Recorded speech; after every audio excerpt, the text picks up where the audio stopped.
Assalamualaikum warahmatullahi wabarakatuh.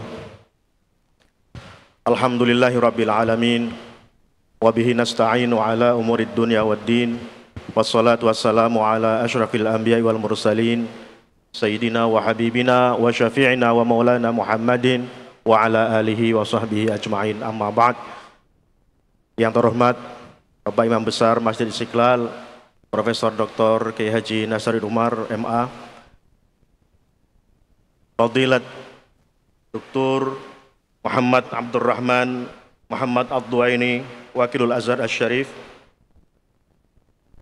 wa Fadilat Dr. Muhammad Al-Huwari Aminul Am Ad-Da'wah Al-Islamiyah wal I'lam Ad-Dini fil Azhar Asy-Syarif wal Wafdil Murafiq, wa aidan Ustadz Samir min Mas'ul Sifarat Mas fi Indonesia, wa kaum muslimin dan muslimat. Pada siang hari ini kita kedatangan tamu yang mulia dari Al-Azhar Asy-Syarif Mesir.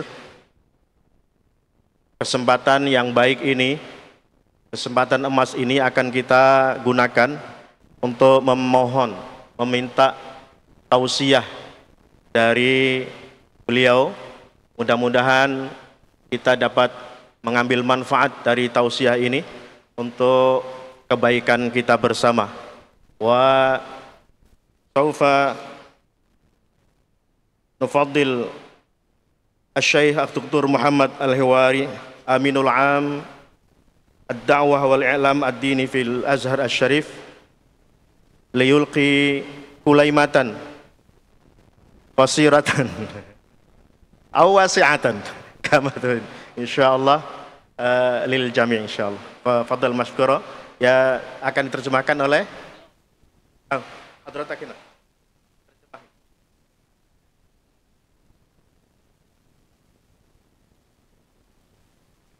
Assalamualaikum warahmatullahi wabarakatuh.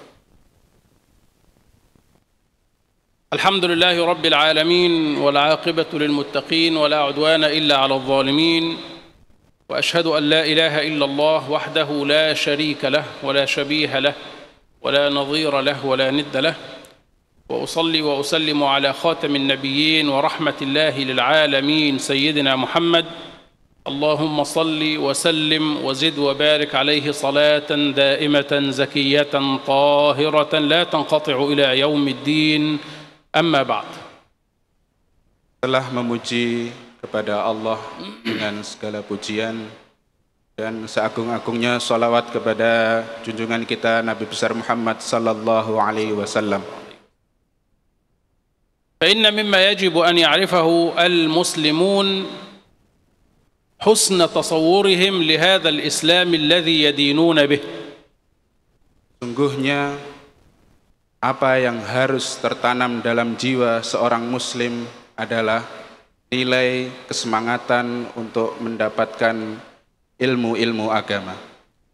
ذلك أن بعض المسلمين ظلموا دينهم عدة مرات. Banyak dari kita kaum muslimin mendolimi diri mereka sendiri.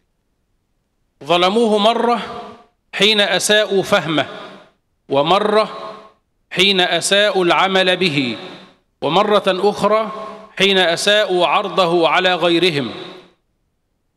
Yang dimaksud mendolimi diri mereka sendiri, yang pertama adalah seorang muslim tidak memahami secara utuh tentang agamanya. Kedua, seorang muslim tidak mengamalkan agamanya seutuhnya. Yang ketiga, seorang muslim kurang mempunyai metode yang tepat untuk mengekspresikannya kepada sesama manusia. والذي ينبغي أن يصح في أذهان المسلمين أن الإسلام ليس شيئا من الحياة بل هو كل الحياة.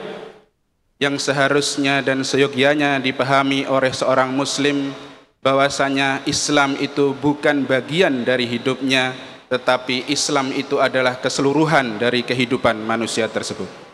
شرع الله عز وجل أحكامه ليصلح بها جنبات الكون سياسة واقتصادا وثقافة واجتماعا وتدينا.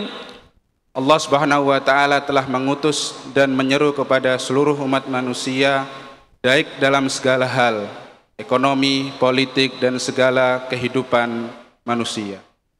وسبب وجوب تصحيح هذه النظرة للإسلام أن بعض المسلمين يتصور هذا الدين في ركعات يؤديها في المساجد.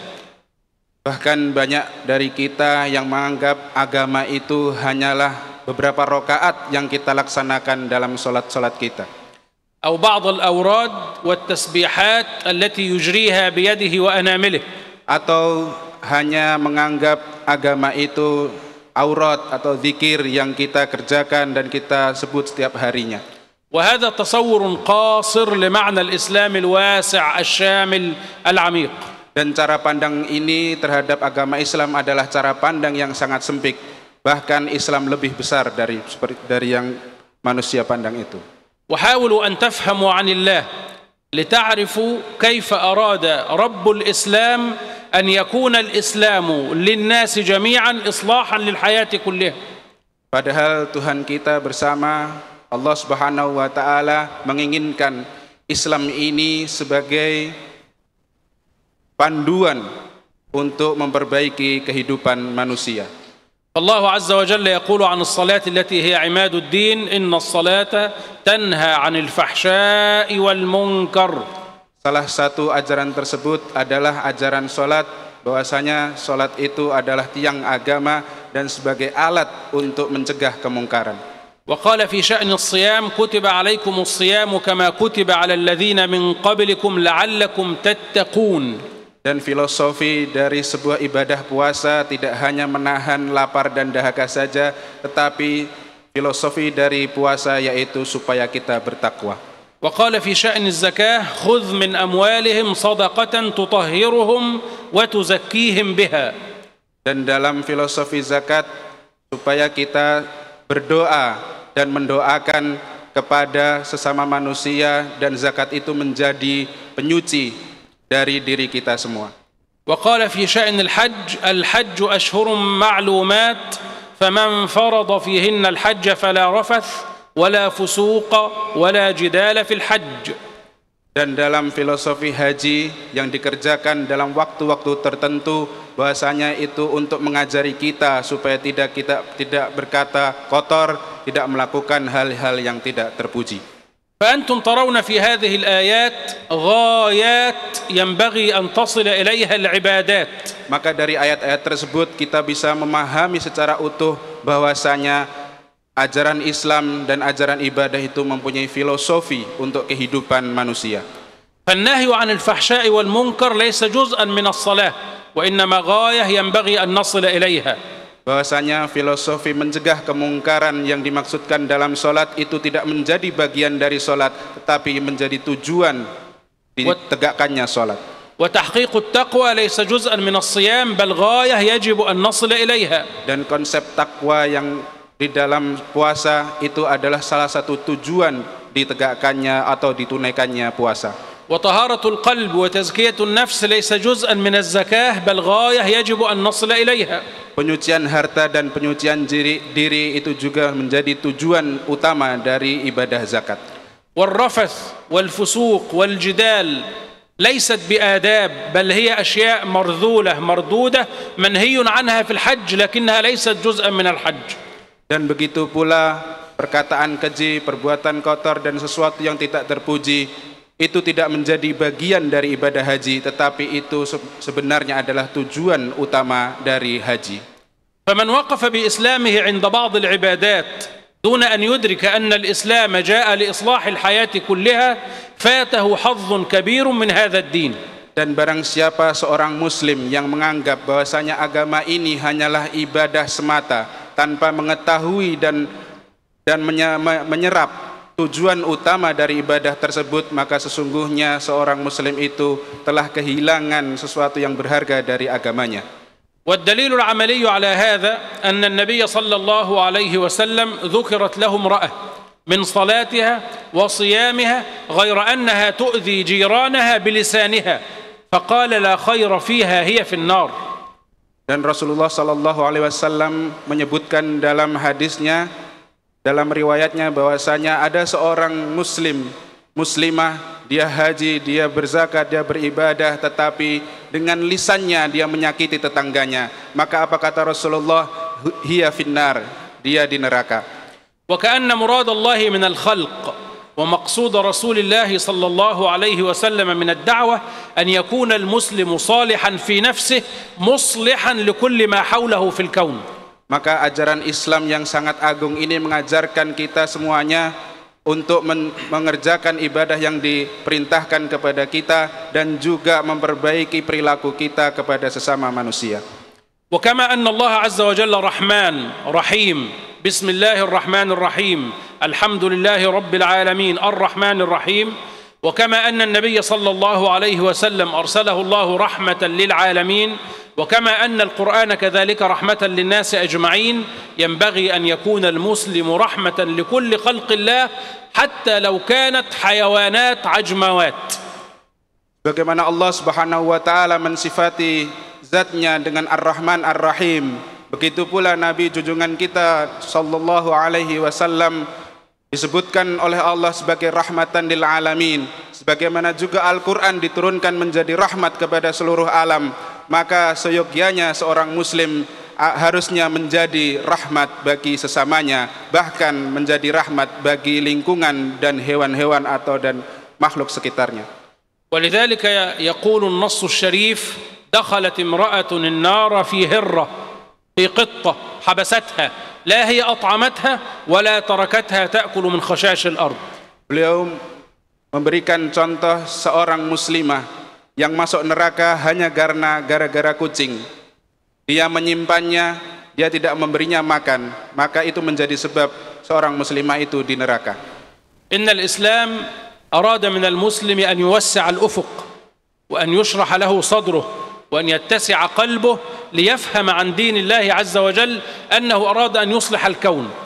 فترون في كتاب الله سبحانه وتعالى وأحل الله البيع وحرم الربا، وترى في كتاب الله عز وجل يا أيها الذين آمنوا إذا تداينتم بدين إلى آخر الآية، وهذا ملمح في المعاملة الاقتصادية.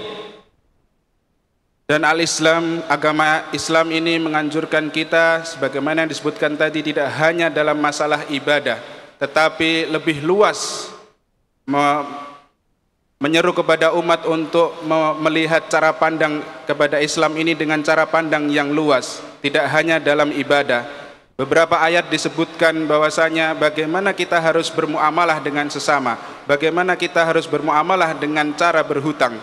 Dalam beberapa ayat disebutkan tentang halal dan riba. Dalam beberapa ayat disebutkan tentang bagaimana tata cara berhutang. وترى في كتاب الله عز وجل قوله سبحانه فلولا نفر من كل فرقة منهم طائفة ليتفقهوا فهذا ملمح علمي. Dan beberapa ayat juga menganjurkan kepada seseorang muslim atau sebagian muslim untuk mencari ilmu, untuk meluaskan wawasan. وتسمع من كلام النبي صلى الله عليه وسلم اللهم من ولي من أمر أمتي شيئا فرفق بهم فارفق به ومن ولي من أمرهم شيئا فشق عليهم فاشقق عليه وهذه ولاية أو سياسة.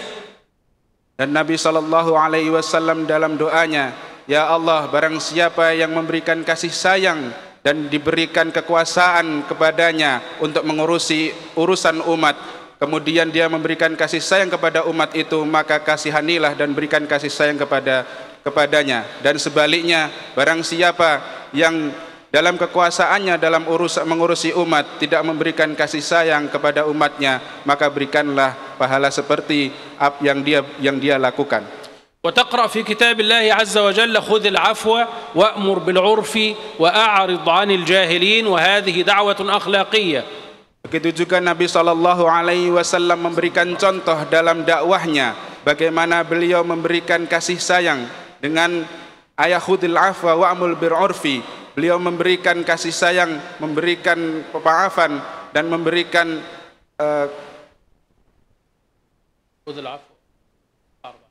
wa'arid 'anil jahilin, dan berikan beliau cara-cara dakwah yang tidak keras, cara dakwah yang lembut.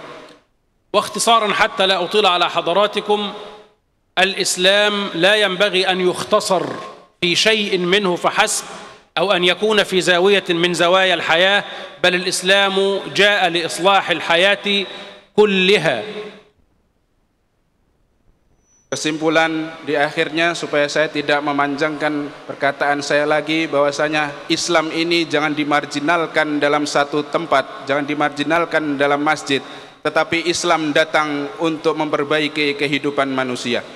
وأسأل الله سبحانه وتعالى ألا يفض جمعنا إلا بذنب مغفور وعيب مستور وتجارة لن تبور. اللهم رحماك بأمة حبيبك محمد صلى الله عليه وسلم. اللهم أفض على هذا البلد من خيراتك وبركاتك وعطاءاتك وصلتك يا أرحم الراحمين وسائر بلاد المسلمين. اللهم اجعل أمة النبي صلى الله عليه وسلم أمة العلم وأمة الرحمة وأمة الخيرية وأمة التقدم وأمة الريادة وأمة السيادة. وصلى الله وسلم وبارك على سيدنا محمد، والسلام عليكم ورحمة الله وبركاته.